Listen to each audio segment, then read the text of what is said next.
Hello everyone, this is Belle's Books and we can be found online at abooks.com.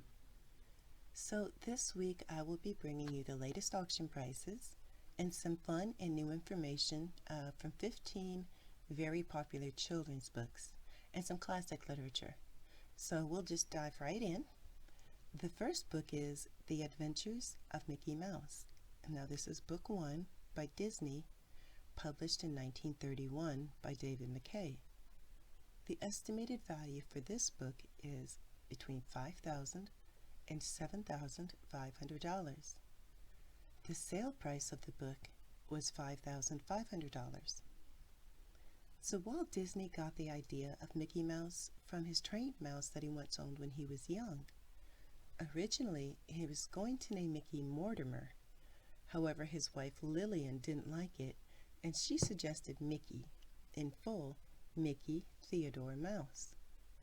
And Walt himself was actually the first voice of Mickey Mouse until 1946. See, Mickey Mouse was the first cartoon character to ever actually speak in film. His first appearance was in Steamboat Willie in 1928. The tune he whistles is from the song Steamboat Willie by Arthur Collins. His first feature film debut was in Fantasia in 1940.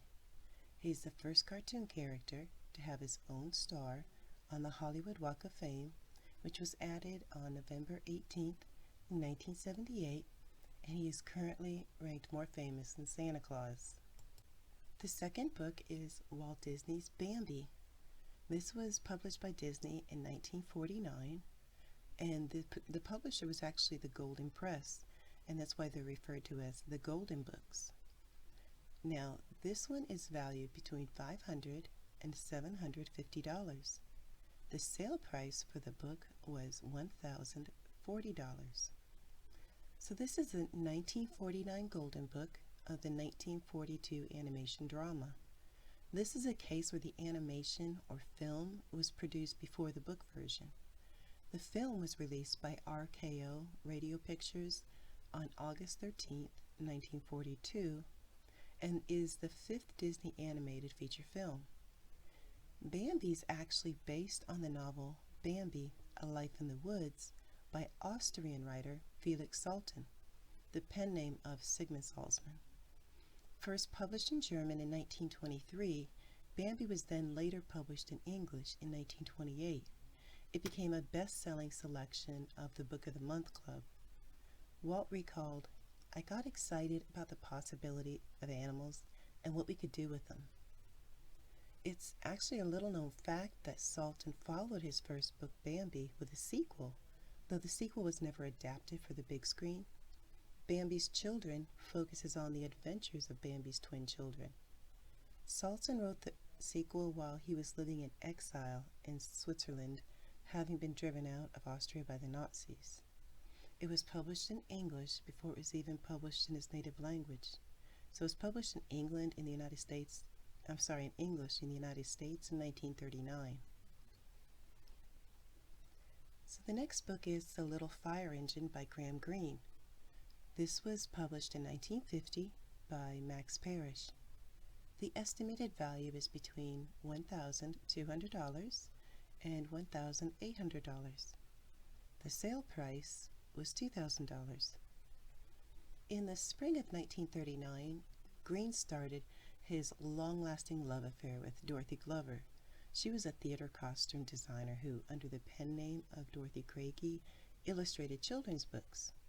See, Greene at that time was the head of a publishing house, Eyre and Spottiswoode. He agreed when Dorothy suggested that he write the books for children that she would illustrate. It was probably to avoid what he feared all his life, which was boredom. And then you can even see this in his books. The little train runs away because he's bored to remain on a country branch line. And then Toby, the pony in the little fire engine, suffers from the same thing. So his children's books really show us how diverse an author he is. Most know him for his books like Brighton Rock, The Quiet American, and his short plays and his stories. So although he was talented, he never won a Nobel Prize. The fourth book is And to Think I Saw It on Mulberry Street. This was the first Dr. Seuss book, and it was published in 1937 by the Vanguard Press. The estimated value for this book is between $5,000 and $7,500. The sale price for this book is $6,750. So 75 years ago, before Theodore Geisel or Dr. Seuss rocked the culinary world with green eggs and ham, or before he even put a red and white striped top hat on a talking cat, he was stuck on a boat returning from a trip to Europe. So for 8 days, he listened to the ship's engine chug away. Well, the sound got stuck in his head, and he started writing to the rhythm. Eventually, those rhythmic lines in his head turned into his first children's book, And to Think That I Saw It on Mulberry Street. But he didn't have an easy time selling, the story to publishers. It was actually rejected 27 times before it got published. The fifth book is A Dog's Tale by Mark Twain. This was published in 1904 by Harper and Brothers. The estimated value for this book is between $3,000 and $4,000. The sale price for the book was $3,750. A Dog's Tale first appeared in December 1903 in an issue of Harper's Magazine. In January of the following year, it was extracted into a standalone pamphlet published for the National Anti-Vivisection Society. Then, in 1904, it was expanded into a book published by Harper and Brothers. So Twain had originally written A Dog's Tale at the request of his daughter, who was an opponent of vivisection, although his own hostility to the practice and his overall interest in animal welfare, it predated his writing the story for many years. Mark Twain had once said, "If you pick up a starving dog and make him prosperous, he will not bite you." This is the principal difference between a dog and a man. The dog is a gentleman. I hope to go to his heaven, not man's. The sixth book, or set of books, is a complete set of the Christopher Robin books by A. Milne. These were published in 1924, 1926 through 1928, and they were published by Methuen.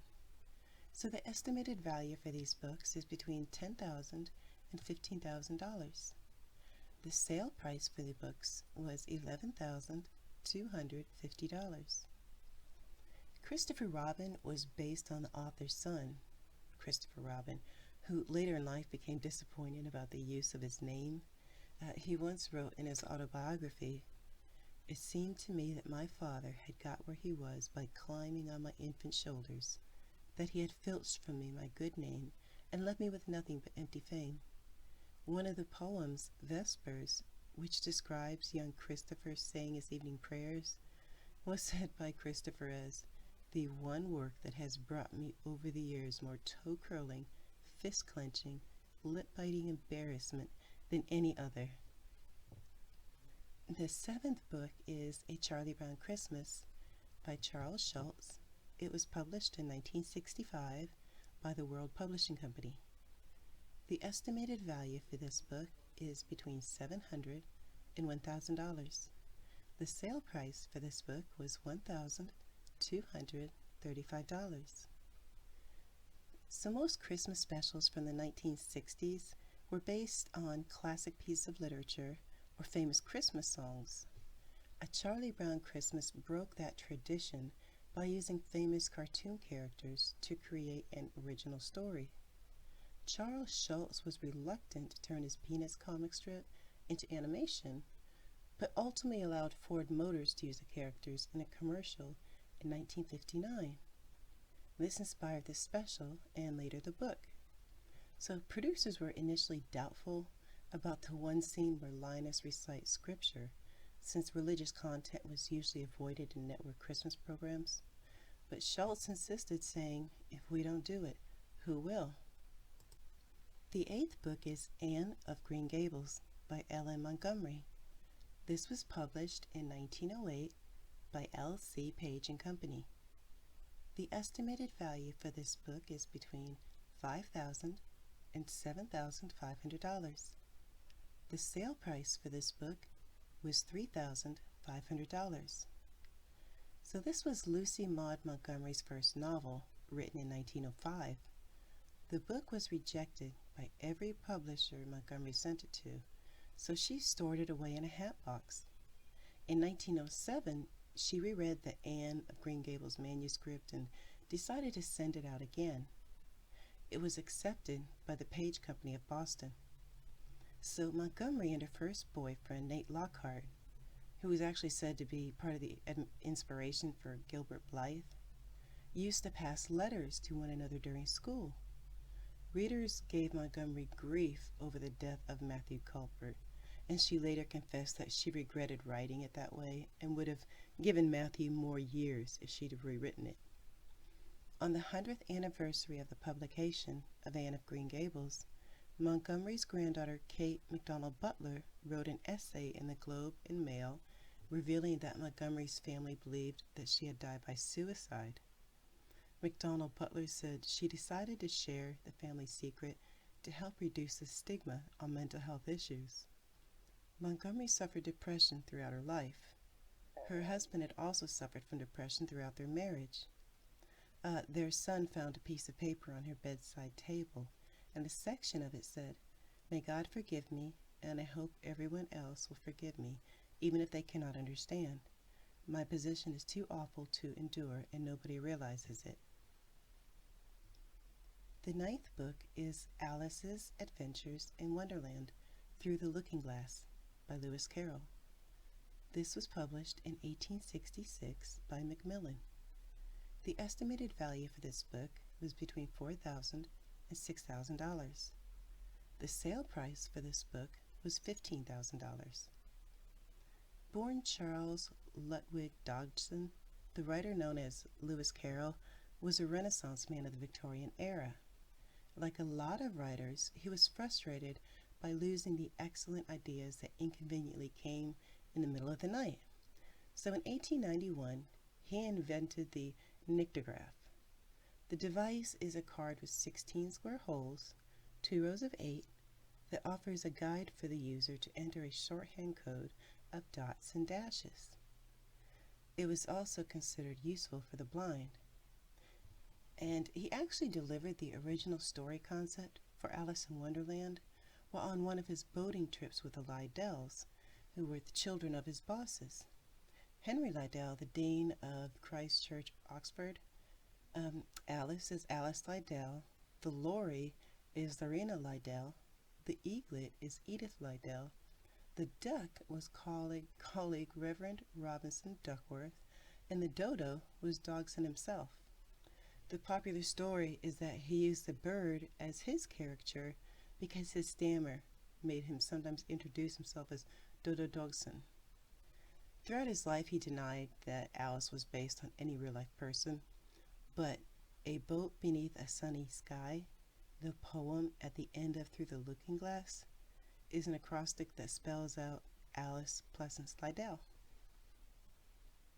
And the 10th book is Black Beauty, His Grooms and Companions by Anna Sewell. This was published in 1877 by Gerald and Sons. The estimated value for this book is between $1,200 and $1,800. The sale price was $3,500. With 50 million copies sold, Black Beauty is one of the best-selling books of all time. Although Black Beauty is looked at as a children's novel, her purpose in writing the novel was to induce kindness, sympathy, and an understanding treatment of horses. Although the shift of perspectives was seen as good for some, it was also an issue to others, including horse owners and people who sold equipment for horses, like blinders.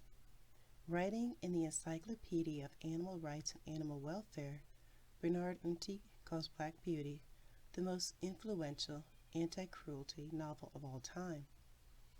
The depiction of the bearing rein in Black Beauty spurred so much outrage and empathy from readers that its use was not only abolished in Victorian England, but public interest in anti-cruelty legislation in the United States also grew significantly.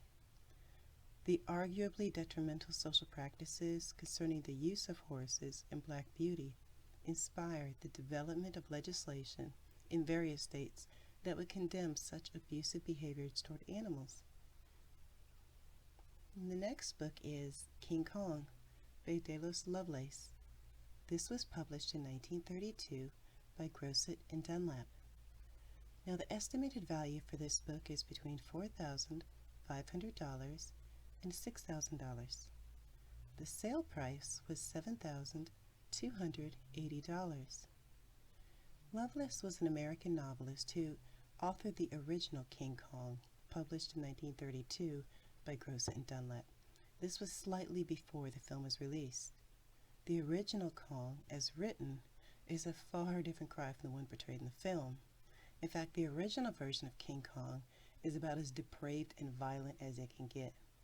Several scenes of violence were removed from the U.S. prints of 1933's King Kong from 1938 and 1971. These scenes included Kong stomping on Skull Island natives, shaking sailors off a log to have them all fall to their deaths, and brutally chewing up an unsuspecting New Yorker. Though his image in pop culture today is more along the lines of a giant teddy bear, his original personification was actually a really wicked beast. And the 12th book is The Adventures of Sherlock Holmes by Arthur Conan Doyle. This was published in 1892 by George Newnes. The estimated value for this book is between $1,200 and $1,800. The sale price was $2,250. This novel contains the earliest short stories featuring Sherlock Holmes, which have been published in 12 monthly issues of the Strand magazine from July 1891 to June of 1892. The stories are collected in the same sequence and are all related in first-person narrative from Watson's point of view. In January of 1891, Doyle's publisher received 2 new submissions to the monthly from Doyle and described his reaction as, "I at once realized that here was the greatest short story writer since Edgar Allan Poe." The stories proved popular, helping to boost the circulation in the magazine, and Doyle was paid 30 guineas each for the initial run of 12. The next book is Dracula by Bram Stoker. This was published in 1897 by Archibald Constable and Company. The estimated value is between $3,000 and $4,000. The sale price was $12,500. The original title for the novel was The Dead Undead. Count Dracula's original name was Count Wampir. He was inspired by the murderous Vlad of Wallachia, also known as Vlad the Impaler, and Countess Elizabeth Bathory. In Romania, Dracula is translated to dragon and devil. So Stoker started writing Dracula right after Jack the Ripper made headlines. He was also influenced by the Irish mythological fairies who developed a taste for blood. While writing, Stoker was influenced by European culture and adventure stories. Dracula was favored above Mary Shelley, Edgar Allan Poe, and Emily Bronte. The novel was actually under copyright until 1962, 50 years after Stoker's death. The next book is The Mysterious Island by Jules Verne. This was published in 1876 by Scribner. The estimated value for this book is between $1,500 and $2,500. The sale price for this book was $2,040. So this is a novel by James Verne, published in 1875. The original edition, published by Hetzel, contains a number of illustrations by Jules Verne. This novel is actually a crossover sequel to Verne's famous 20,000 Leagues Under the Sea, which was published in 1870, and In Search of the Castaways, published between 1867 through 1868. Now, its themes are different throughout these books, but there are discrepancies in the continuation between the novel and 20,000 Leagues Under the Sea. So although this book was written in 1874, its events take place from 1865 to 1869. Now the events of 20,000 Leagues Under the Sea takes place between 1867 and 1868. For example, the Captain Nemo appearing in this novel dies at a time when Captain Nemo in 20,000 Leagues Under the Sea was still alive. There's usually a note in most editions of the book admitting date discrepancies, but there are also similar discrepancies in Search of the Castaways, although they're not often as pointed out. Another error is that Neb is depicted as Smith's former slave. But since Smith is identified as being from Massachusetts, where slavery was abolished in the 1780s, Neb would have never been a slave. But it was still a really good book. And the last one is The Strange Case of Dr. Jekyll and Mr. Hyde by Robert Louis Stevenson. This was published in 1886 by Scribner and Sons. The estimated value for this book is between $3,000 and $4,000. The sale price for this book was $4,750. So Stevenson had long been fascinated with split personalities, but couldn't figure out how to write about them. Then one night he had a dream about Dr. Jekyll and Mr. Hyde. In the small hours of the morning, I was awakened by cries of horror from Louis. His wife Fanny had said. Thinking he had a nightmare, I awakened him, and he said angrily, "Why do you wake me? I was dreaming a fine bogey tale." So Stevenson later elaborated on the dream in an essay called A Chapter on Dreams. A lifelong invalid, Stevenson was sick with tuberculosis when he wrote the famous tale. He'd recently suffered a lung hemorrhage and was under the doctor's orders to rest and avoid excitement, but that didn't stop him from cranking out the first draft of the 30,000-word book, and it was in somewhere between 3 and 6 days flat, and then a second rewritten draft in another 3 days. More about that in a minute, but Stevenson may have been drawing from a personal experience. See, it was reported that he was prescribed medicinal cocaine to treat a hemorrhage, and that inspired the story during a cocaine-fueled slumber. He later professed an affection for the drug, and his crazy writing stint is actually consistent with someone on cocaine. So, those are the auction sales and values that I wanted to bring to you this week. I usually use heritage auctions, but I thought I would bring you some from Swan Auction House this week. Swan is a wonderful place to purchase and auction valuable books. So again, thank you for staying with me for another video.